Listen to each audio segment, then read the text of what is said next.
Mr. President, this assembly witnessed absurd theatrics in the morning from the Prime Minister of Pakistan, who once again glorified terrorism that is so central to their foreign policy.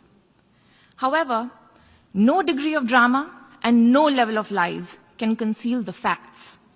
This is the very same Pakistan which, at the UN Security Council on 25th April 2025, shielded the Resistance Front, a Pakistani-sponsored terror outfit, from the responsibility of carrying out the barbaric massacre of tourists in the Indian Union territory of Jammu and Kashmir.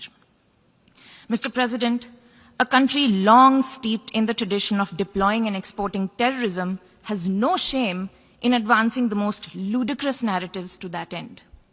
Let us recall that it sheltered Osama bin Laden for a decade, even while pretending to partner in the war against terrorism. Its ministers have just recently acknowledged that they have been operating terrorist camps for decades. It should come as no surprise that once again this duplicity continues, this time at the level of its Prime Minister. A picture speaks 1,000 words, and we saw many pictures of terrorists slain in Bahawalpur and Muridke terror complexes by Indian forces during Operation Sindoor. When senior Pakistani military and civilian officials publicly glorify and pay homage to such notorious terrorists, can there be any doubt about the proclivities of this regime? The Prime Minister of Pakistan also advanced a bizarre account of the recent conflict with India. The record on this matter is clear. Till 9th May, Pakistan was threatening more attacks on India, but on 10th May, its military pleaded with us directly for a cessation to the fighting. The intervening event was the destruction caused to multiple Pakistani air bases by Indian forces. The pictures of that damage are, of course, publicly accessible. If destroyed runways and burnt-out hangars look like victory, as the Prime Minister claimed, Pakistan is welcome to enjoy it. The truth is that, as in the past, Pakistan is responsible for a terrorist attack on innocent civilians in India. We have exercised the right to defend our people against such actions and have brought the organizers and perpetrators to justice. The Pakistani Prime Minister has spoken about wanting peace with India.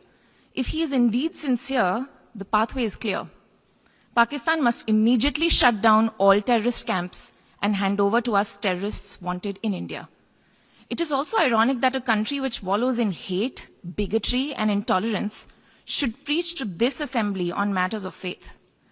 The political and public discourse of Pakistan reflects its true nature. Clearly, a look by them at the mirror is long overdue. Mr. President, India and Pakistan have long agreed that any outstanding issue between them will be addressed bilaterally. There is no room for any third party in that regard. This is our long-standing national position. Where terrorism is concerned, we are making it clear that there will be no distinction between the terrorists and their sponsors. Both will be held accountable.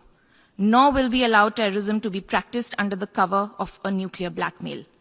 India will never bow to such threats. India's message to the world is clear.